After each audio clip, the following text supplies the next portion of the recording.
Hello,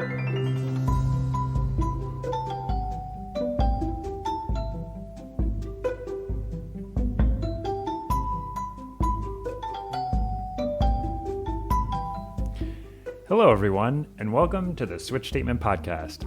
It's a podcast for investigations into miscellaneous tech topics. This is our first episode on Gödel, Escher, Bach by Douglas Hofstetter. Hey, John, how are you doing? Hey, Matt. I'm doing pretty darn good. How you doing? I am doing all right. So we have switched gears almost, I want to say completely, from Diametrically opposed. Diametrically opposed, indeed, between Masters of Doom, which was kind of like a light snack, you know, just some like toilet reading type thing. Not to denigrate it. It was a great book, but it's very easy to read, action-packed, had a great narrative. We're switching to a book called Gödel, Escher, Bach. Almost a textbook. It is practically a textbook. In a very weird way. It's hard to pin down. Yes. I feel like we're entering the mind of the author. Like he's somehow like regurgitating his own brain onto the pages of this book. Yeah, we are kind of in this stormy realm where you'll just see Bach just kind of appear out of nowhere. Yeah. And then exactly. like MC Escher is in the corner looping strangely. Yeah, he's drawing his own self, looking into some sort of reflective object. Yeah, and they are forming the eternal golden braid. Yeah. Which, has he explained that? I don't think so. I'm trying to remember if braid was even mentioned. He might have mentioned braid to describe these recursive. Like, I feel like a huge theme in this book is recursion, self-reference. Yeah. You know, it's things that somehow manifest themselves within their own either description or...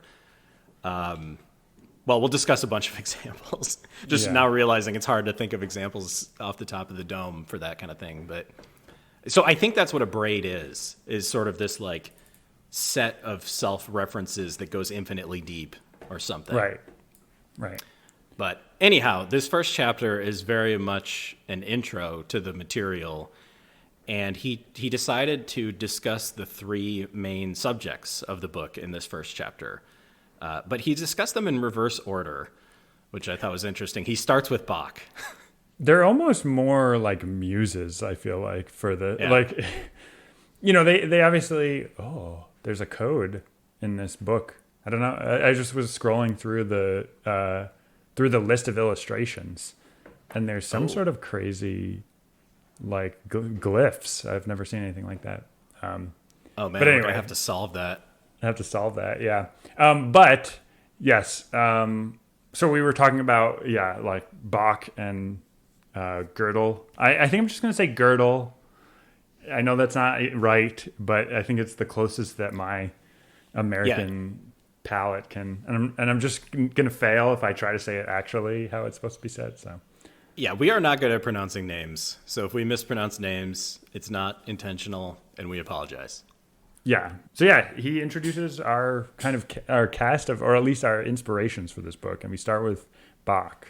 Yes, in the court of Frederick the Great, which I don't even know what he was the monarch of. Was it like Austria or something? Prussia. Okay, so a non-existent, thing that I guess turned into Germany and Austria.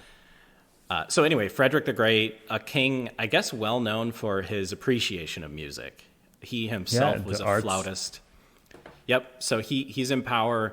Bach was actually an old man at this point, so had already had a totally illustrious career, one of the longest and most productive careers in musical history. Bach's own offspring, Carl Philipp Emanuel, I think was the court musician, and Frederick the Great invited Bach to court. You know, Bach Sr., he invited him to court to kind of mess around and play some music. Yeah, he is 62 at this point, Bach. So, which, I mean, in 1747, it's a pretty good run. There's an interesting point here. Like, this did just have this kind of, I mean, I guess it's not medieval, but just monarchies are weird. And you could like come to a town and then just the king is like, get on down here. You can't even shower. Yeah. You got to come and play music for me. And then, he was like, yeah, let's do it. He was like, just like cheerily, like, absolutely. Sorry, what were you going to say? Yes. No, that's fine. You have to be such a sycophant too. Like the letter that Bach ended up writing to Frederick sort of after the fact was so cringy in how like just effusive. Deferential. Yeah, effusive and like, oh, I'm not even worthy to like walk in the same room as you. And it's like, dude, you're fucking Bach. Like, who the hell is Frederick the Great? Like, you are Bach. Yeah, no one remembers Frederick the Great. Yeah, so there's some like history buff out there that's like shaking his fist at us right now. But you could tell that Frederick or King Frederick was fangirling over Bach. You know, he was pretty excited that he was there. Oh yeah, I mean, can you imagine being a music appreciator of the day? Where, I mean, Bach being a 62-year-old man, Frederick the Great probably grew up with Bach's pieces, all of his, amazing, well-known pieces. And now here he is in the flesh. I mean, that's literally meeting your hero. So hopefully Frederick the Great had a good time. So I would say there's a lot of, I mean, as the listener can probably tell, they go into a lot of detail about the historical context of this interaction and what have you. But there's the nugget here, ultimately, is that Bach writes, he while he's there, he improvises is it a canon or a fugue? I'm mixing these up. Yeah, so my take is a canon is kind of the simpler version of a fugue. A canon is like a simple theme that plays over itself, like row, row, row your boat. A fugue, on the other hand, is a similar idea, but it has a lot more musical flexibility where you can have like, counterpoint, which I used to refer to as contrapuntal, because that's what they call it if you're learning music. And you can have different melodies. You can basically, quote unquote, play jazz with it a little bit more. So I think musical offering is a fugue. Yeah. But maybe what he played for Frederick, because my understanding is like he did this extemporaneous riff, like you're saying, but then he like went home and perfected it. And that's what musical offering is. Exactly. And if the listeners are not familiar with the word extemporaneous, because I was not, it's basically like he was improvising. Yeah. He uses the word extempore like as a verb, but which I had not seen that usage of it, but yeah, which and the author, and I agree with this. I mean, having played, like, I grew up playing classical music on the piano, so I played a ton of Bach music, and his music is hard to play because you're playing one thing with the right hand, and you're like often playing a different melody with the left hand. So it's not like you're just playing some rhythm with the left hand where you can kind of get in the flow of it and then like kind of ignore it and focus on the right hand. So very difficult to play. And here Bach is just like inventing something on the spot. Yeah. Like, I think it's just a testament to his musical prowess. Yeah. But in this musical offering, and that's actually the name of it, there is a piece where Bach is gradually raising the key in such a way that you could continue to play it forever, and to the listener it would sound like you were constantly going up in key, but actually he pulls a clever trick where he can kind of like bring it back down, like, but it always sounds like you're moving up. Yeah. And this is kind of how it ties back to this concept of like strange loops, because he's been able to come up with this loop of key changes or chord progression, or I'm not exact key changes at the very least. That kind of sneakily can always increase. Yes, the infinitely modulating fugue. Yeah, which is just a cool name for something. There's actually like a modern example of this that I was reading about a long time ago. I think it was in Inception. You know how Inception has those crazy like blah notes? Yeah. Well, I guess, man, was it Howard Zimmer or Hans Zimmer, right? Hans Zimmer? Yeah, I'm thinking of like Howard Zinn or something. Hans Zimmer, he used this technique where like you're basically playing a note. It sounds like a single note, but it's like a lot of different tones. And certain parts of the tone are going upwards, and certain parts of the tone start lower, but like come up to the tone. Yeah. And he's like changing the volume of those things where you basically have this tone that like it sounds like the same note, like the longer you play it, but it also sounds like it's going up. So it gives you this like extremely tense feeling. And that's one of the tools he used to create the soundtrack for Inception, which is an awesome soundtrack where it just kind of keeps you on your toes. It's almost like he's tapping into your brain and like, I don't know, touching certain neurons to make you feel tense. It's the whole point of the movie. Yeah. I think that's called like a shepherd tone. Yes. Like there's like a rising shepherd tone and a falling shepherd tone.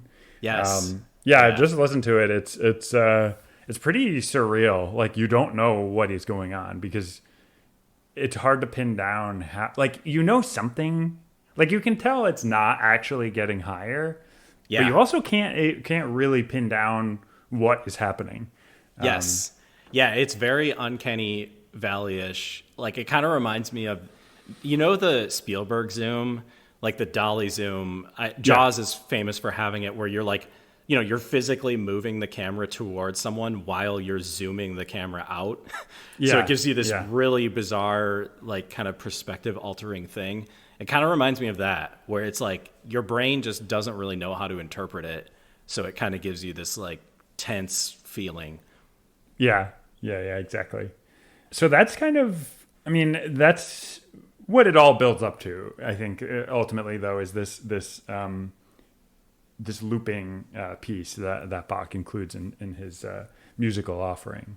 Yes.